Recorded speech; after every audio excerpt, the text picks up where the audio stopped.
शहीदहरूप्रति श्रद्धाञ्जली व्यक्त गर्दै म मेरो कविता वाचन गर्न गइरहेको छु। मेरो कविताको शीर्षक रहेको छ आवाज। कविता यसरी सुरु हुन्छ।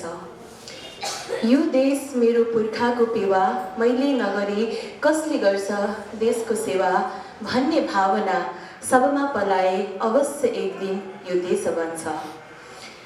शोषण र अन्यायको विरुद्धमा जसले आवाज उठायो, भोक प्यास जेलनेल नभनी निरन्तर जो लम्किरह्यो, अन्ततः उसले शहीदको उपमा पायो। शोषण र अन्यायको विरुद्धमा जसले आवाज उठायो, भोक प्यास जेलनेल नभनी निरन्तर जो लम्किरह्यो, अन्ततः उसले शहीदको उपमा पायो। शहीदले छोडेको सपना हेर, शहीदले छोडेको सपना हेर, हुनेछ एक दिन पुरा अवश्य, हुनेछ पुरा एक दिन अवश्य। परिवर्तनको लागि गुन्जिएको आवाज आज पनि गुन्जिरहेछ र गुन्जि नै रहनेछ।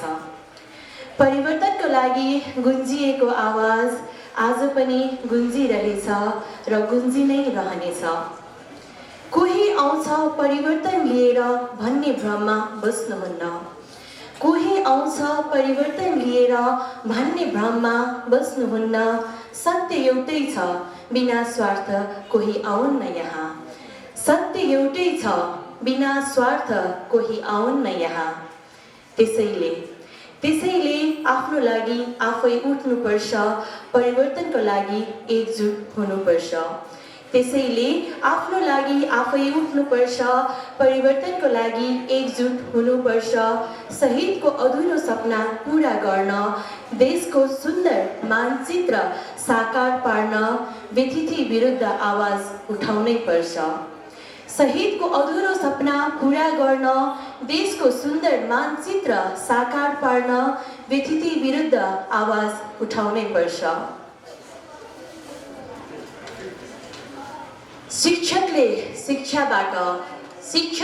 शिक्षाबाट, कविले काव्यबाट, गायकले गीतबाट, सङ्गीतकारले सङ्गीतबाट, पत्रकारले कलमबाट, बुद्धिजीवीले विचारबाट, गृहिणीले भान्साबाट, किसानले खेतबाट, कामदारले आफ्नो कर्मबाट, उद्योगीले आफ्नो व्यवसायबाट र कर्मचारीले आफ्नो कुशलताबाट वर्गविहीन, शान्त, समृद्ध अनि विकसित देशको निर्माण गर्नको निम्ति, वर्गविहीन, शान्त, समृद्ध अनि विकसित देशको निर्माण गर्नको निम्ति क्रान्तिको बुगुल फुक्नै पर्छ, परिवर्तनको लागि शङ्खनाद गर्नै पर्छ। क्रान्तिको बिगुल फुक्नै पर्छ, परिवर्तनको लागि शङ्खनाद गर्नै पर्छ। धन्यवाद।